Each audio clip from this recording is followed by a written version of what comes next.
Mi oedd Job, mi oedd yn ddyn da. I ddeud y gwir, mae'r Beibl yn dweud mai Job oedd un o'r dynion gorau. Oedd e hefyd yn ddyn llwyddiannus, yn ddyn cyfoethog, oedd ganddo fe dir, oedd ganddo fe gynydau, oedd ganddo fe anifeiliaid, oedd ganddo fe weision a llond tŷ o blant. Ond yn y stori yma, mae popeth yn syrthio i ddarnau i Job. Mae fyd yn cael ei droi ben i weired. Mae llawer o'i gyfoethau yn cael ei ddwyn oddi wrtho fe. Mae'r hyn sydd ar ôl yn cael ei ddinistrio gan dan. A wedyn mewn digwyddiad hollol trasic, mae blantau i gyd yn marw. I fod ei hun wedi ei arbed, mae yna ryw salwch difrifol wedyn yn dod arno fe, a mae ganddo fe'r clwyfau yma dros ei gorff i gyd.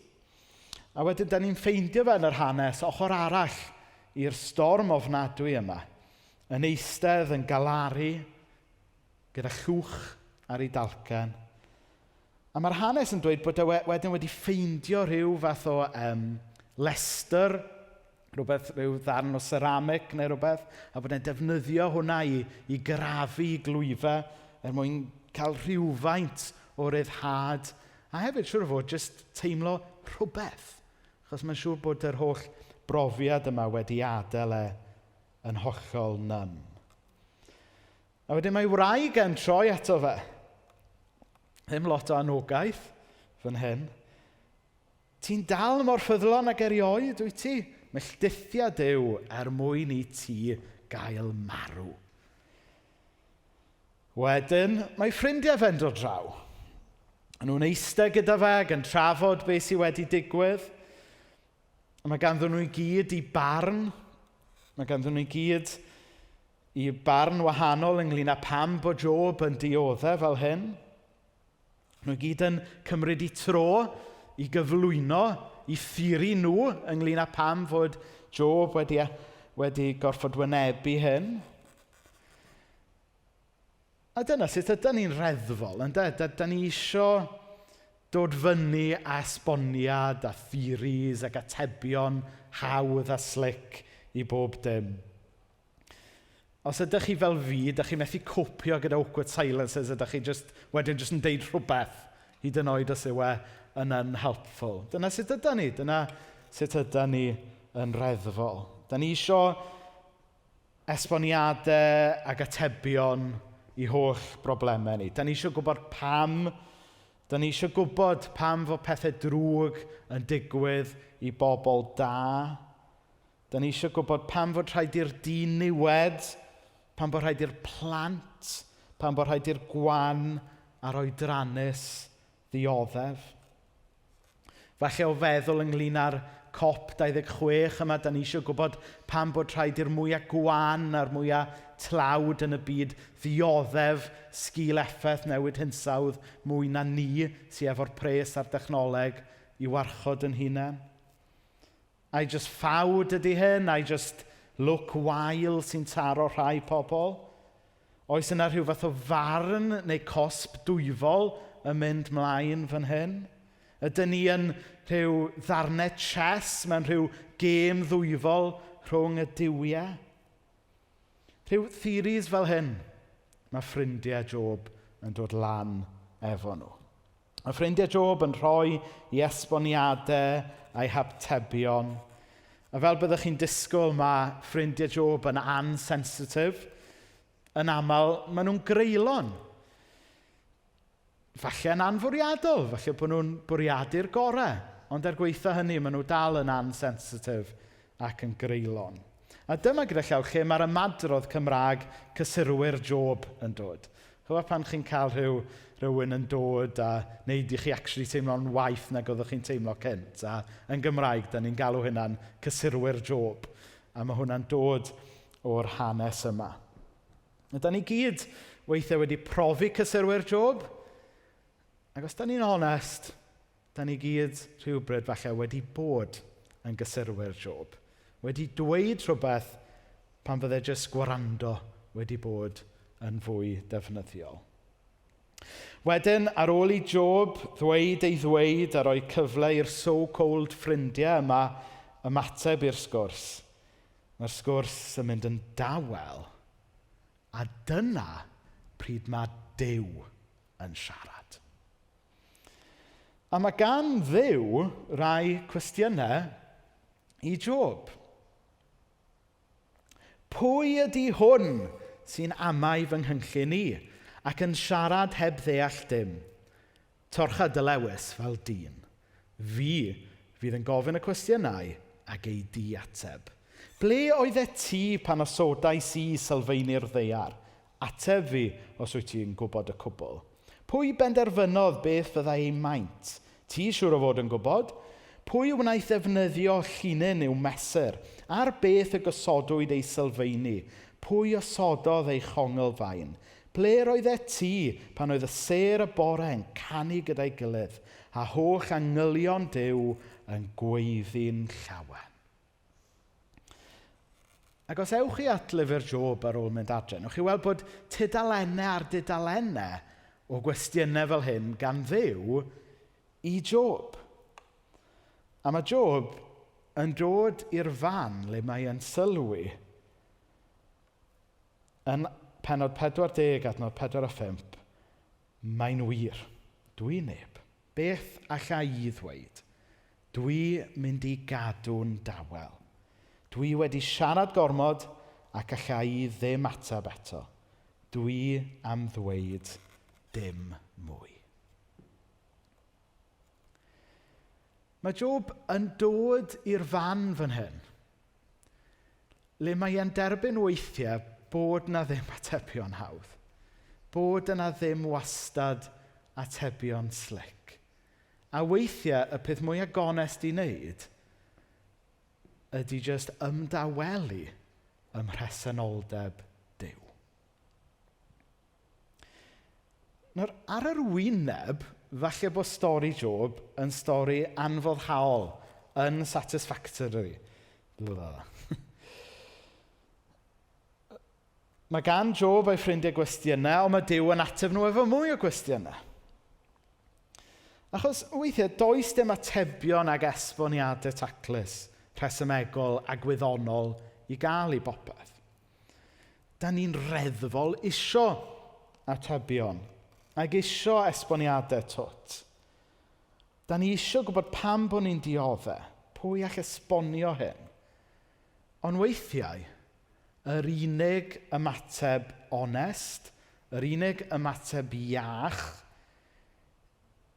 yw gweiddi'ch cwestiwn, codi'ch dwrn tuag at y nefoedd, a jyst bod yn onest efo Duw bod chi ddim yn gwybod beth sy'n mynd mlaen.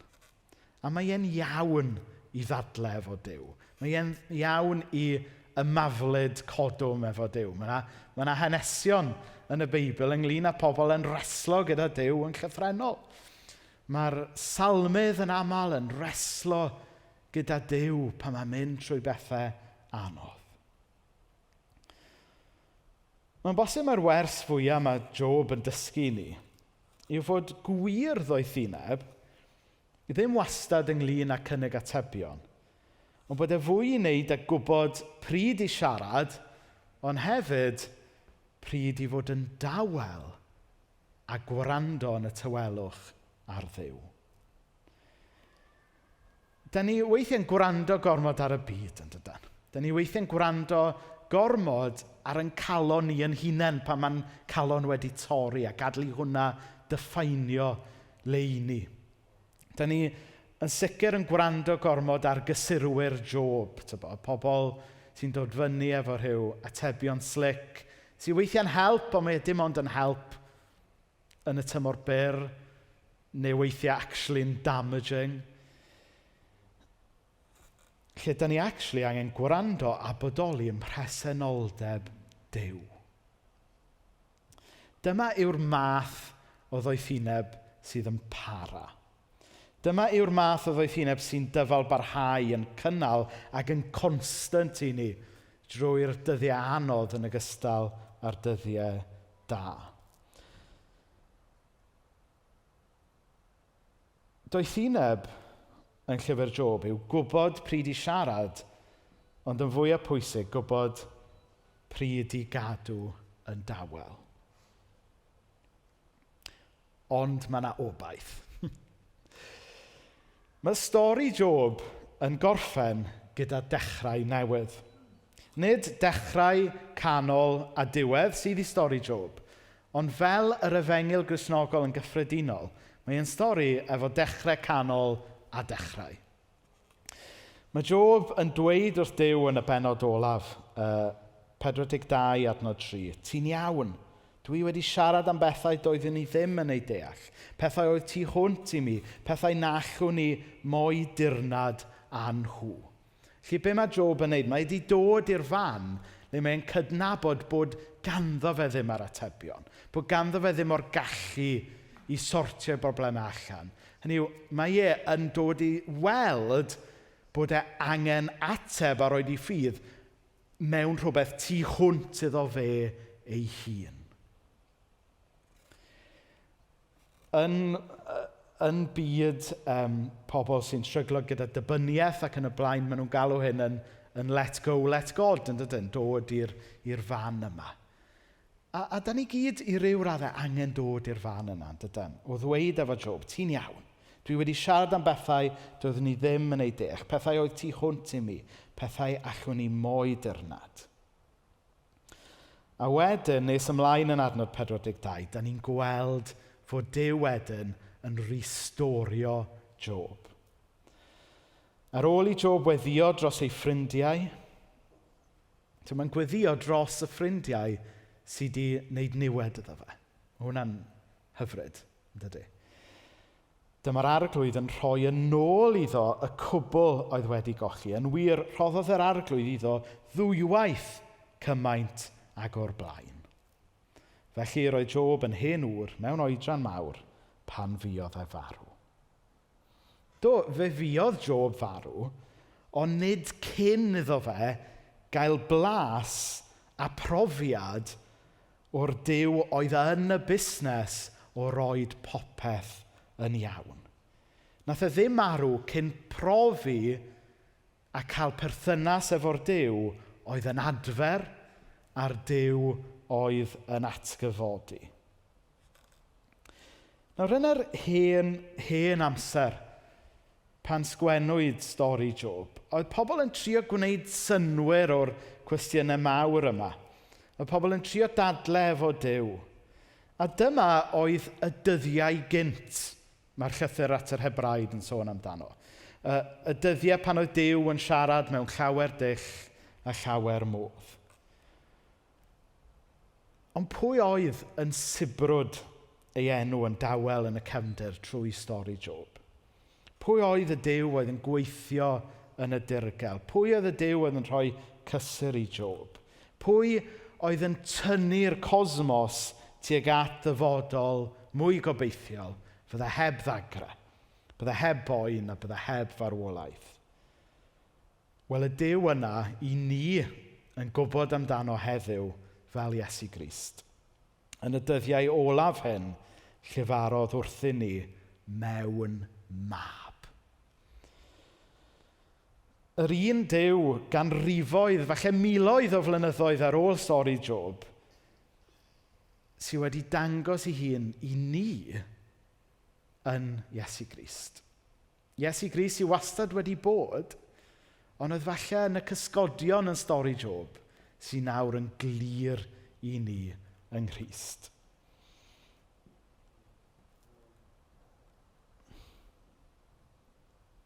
Yr Iesu Grist yma yn llyfr y datguddiad sy'n addo bod dydd yn dod pan fydd e'n sychu bob deigryn, pan fydd dim poen, pan fydd dim marwolaeth. Y Duw sy'n dewis dioddef mwyn cymryd i ffwrdd yn dioddefaint ni. Dyma yw rhan mor bwysig o'r Efengyl Gristnogol. Bod Duw yn dioddef mwyn amsugno yn holl ddioddefaint ni ac atgyfodi fel blaenffrwyth o'r nefoedd a'r ddaear newydd. Nawr, o ddarllen stori Job mewn vacuum, falle bod stori Job yn gadael ni yn siomedig a heb atebion. Ond os da ni'n gweld fod stori Job yn pwyntio ni ymlaen i'r dioddefaint a'r atgyfodiad yn Iesu, yna da ni yn gallu troi yn dagrau yn lawenydd. Da ni yn gallu troi yn dioddefaint yn ddawnsio. Ddim bod fi yn ddawnsio. Wnaethon ni watcho Strictly neithiwr, do Andrew. A chafo, falle bod chi'n meddwl bod fi... Mae yn iawn bod ni wedi mynd i chwerthin ar y diwedd fan hyn, achos dyma sy'n dda, ffrindiau. Bod gyda ni Dduw sy'n gallu troi yn dioddefaint yn lawenydd. Bod gyda ni Dduw sy'n gallu sychu yn dagrau. Bod gyda ni Dduw, allwn ni fod yn real efo fe, ond bod gyda ni Dduw sy'n codi ni o'r lle tywyll yna hefyd. Mae'r dyfeisiwr enwog Blaise Pascal yn dweud, "In faith, there is enough light for those who want to believe, and enough shadows to blind those who don't." Sdim rhaid i ni aros yn y cysgodion, oherwydd fod Iesu heb aros yn y cysgodion. Mae Iesu wedi camu mewn i hanes yn Iesu o Nazareth. Mae e wedi dangos ffordd well i ni fyw. Mae e wedi dioddef er mwyn cymryd ymlaen yn dioddefaint a'n beiau a'n pechodau ni. Mae e wedi atgyfodi fel i roi blas i ni o beth sydd i ddod mewn gogoniant.